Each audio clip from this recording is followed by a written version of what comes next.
L'homme d'affaires Pierre Lassonde va quitter en mai prochain la présidence du conseil de l'entreprise qu'il a cofondée, Franco-Nevada. Il deviendra président émérite après avoir dirigé pendant 35 ans une entreprise de redevances aurifères extrêmement prospère. Que deviendra donc Pierre Lassonde et quelles sont ses prévisions pour le marché de l'or? Voici une entrevue réalisée il y a quelques jours avec Pierre Lassonde. Monsieur Lassonde, bonsoir. Bonsoir. Pierre Lassonde, vous avez créé Franco-Nevada, si je ne me trompe pas, au début des années 80 avec Seymour Schulich. Oui, on est venu public septembre 1985. Voilà, et donc c'était vraiment la première entreprise de redevances aurifères en bourse. Aujourd'hui, vous quittez prochainement là, le poste de président exécutif. Dites-nous pourquoi. Bien, écoutez, après 34 ans à la barre de cette compagnie-là, je pense que c'est le temps de céder la place à des plus jeunes. Et surtout, j'ai mis en place une succession formidable, tant au conseil d'administration que dans la compagnie elle-même. Ouais. Alors, je pense que c'est le temps de partir, quoi. C'est le temps de partir. Il y a un moment où il faut partir? Oui, il y a un moment où, vous savez, c'est le temps de renouveler le conseil, ce que j'ai fait dans les 4-5 dernières années, planifier tout le renouvellement du conseil, de telle sorte que l'âge moyen est plus de 55 ans que 65 ans ou et plus. Et puis ensuite, renouveler aussi au niveau de la compagnie elle-même, comme le président et puis les vice-présidents et tout. Alors, on a une jeune équipe qui est prête à prendre la relève. Et surtout, quand je regarde à M. Harquail, qui va me succéder. Alors, David, c'est lui qui a vraiment pris ce que j'appelle Franco numéro 2 de 2008, lorsqu'on a racheté la compagnie jusqu'à aujourd'hui. Et je dois dire que l'élève a maintenant dépassé le maître. Alors, c'est le temps de lui qui prenne la place. Mais en même temps, on vous considère dans le monde de l'or comme un maître, justement. Les gens vous demandent ce que vous en pensez, demandent votre avis, veulent savoir quelles sont les projections, les prévisions que vous faites. Et c'est votre passion. Alors, vous avez encore toute la crédibilité et tout le professionnalisme pour poursuivre quand même. Ah oui, écoutez, je ne quitte pas le domaine du tout. En fait, j'ai parti une petite boutique, une banque marchande qu'on appelle, avec 3 autres bonhommes.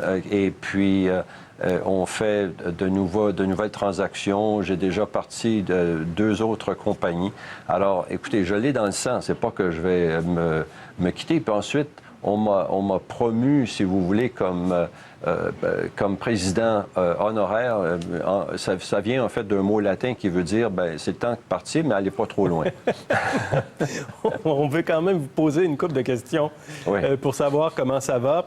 Bien, justement, comment ça va? Je vous écoutais récemment, conférence à Denver, des entrevues que vous avez données. Vous dites que les 2 à 7 prochaines années seront incroyables dans l'or. Dites-nous pourquoi. Bien, écoutez, c'est bien simple. Lorsque vous regardez à l'Europe en particulier, il y a 17 milliards de dollars américains de bons émis par les gouvernements français, allemands et tout, qui se transigent à des valeurs négatives. C'est-à-dire que vous payez le gouvernement pour garder votre argent parce que le taux de rendement est 0,5, moins 0,5. Ça veut dire que vous payez. Alors, ce qui arrive, c'est qu'il y a énormément de gens qui se disent, bien écoutez, tant qu'à être sûr de perdre de l'argent, je préfère acheter des lingots d'or ou au moins je vais avoir la chance de faire de l'argent.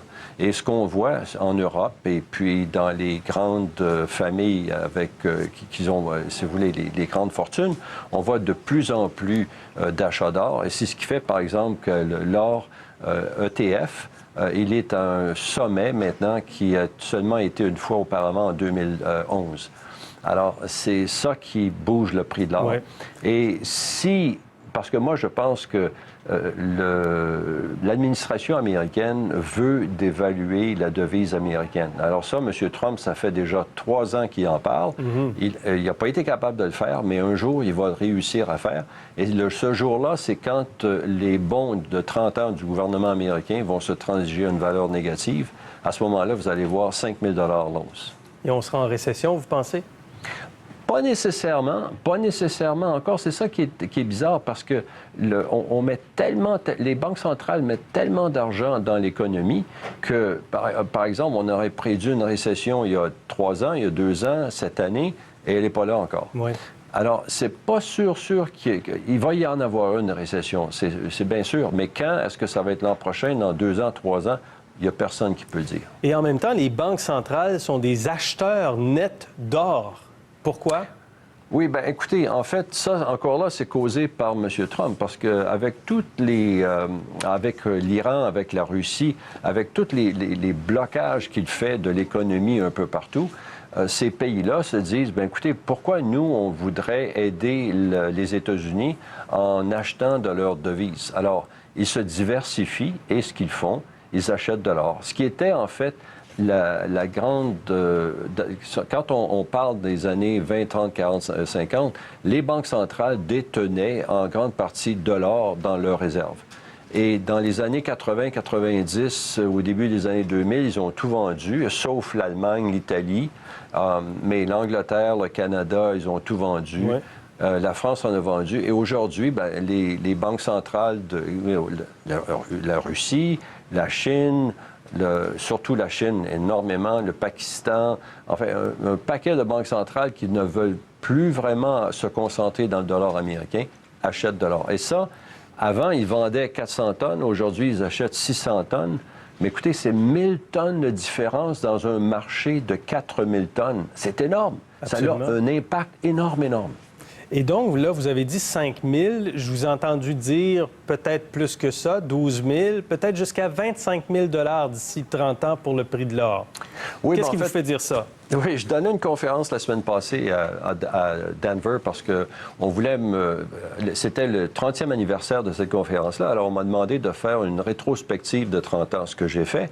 Mais dans ma dernière diapositive, j'ai dit, bien, écoutez, maintenant, j'aimerais voir qu'est-ce qui va se passer dans 30 ans. Et si vous prenez simplement la moyenne composée des dernières 50 ans, alors ce qu'on appelle le CAGR, le Compounded Annual Growth Rate, c'est 2 % par année. Et si vous faites simplement cette moyenne-là, vous arrivez au chiffre de 12 500 $.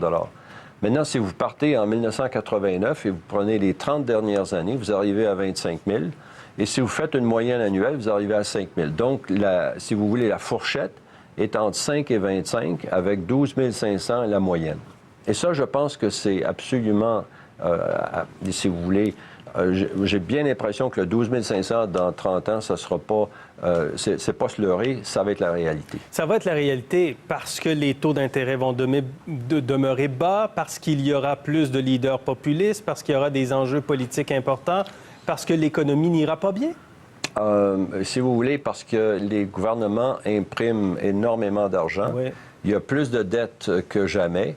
Et la seule façon dont les pays vont être capables d'effacer ou d'effacer ou de rencontrer cette dette-là, c'est en imprimant de l'argent. Oui. Et c'est pas plus compliqué que ça. Monsieur Lassonde, merci beaucoup d'avoir pris ce temps avec nous. Bonne chance pour la suite. À la prochaine. C'est moi qui vous remercie infiniment. Au revoir. Au revoir.